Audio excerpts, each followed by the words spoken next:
debt financing. So raising capital through your savings starts, partnership, equity financing, debt financing. Debt financing means you take a loan. Debt, D-E-B-T. You take a loan.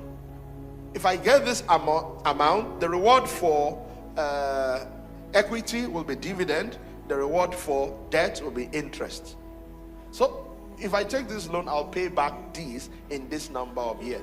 That's how you can also do it. Somebody who trusts you, who believes in your integrity, gives you a loan. But be careful. Don't go and take a loan and put all your legs into it. This business will not fail. There was one I got to know recently, and the business owner, the visionary, he runs another business, but he wanted to get into a new line of business, and thank God he shared it with me. I ran the model. I'm an accountant. I ran the model for him, and I said to him, there are too many risks in these your assumptions, and I stress test a few of the variables. I said, if this part fails, you are in deep problem.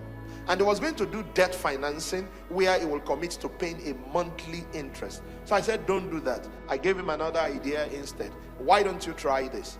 It's a business you're just testing out. So thank God he took to my advice.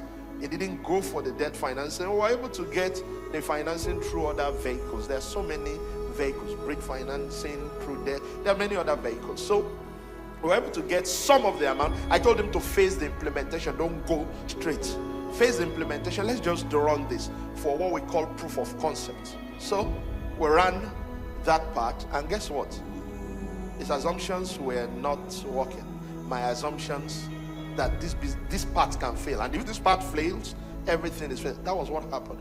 All the money are not coming in because a portion failed. And one day he said, thank you, sir, because you saved me. By now I would have gotten the money. I would have been paying interest on a business that is not working. So please be careful about using debt financing to run your business, because it could kill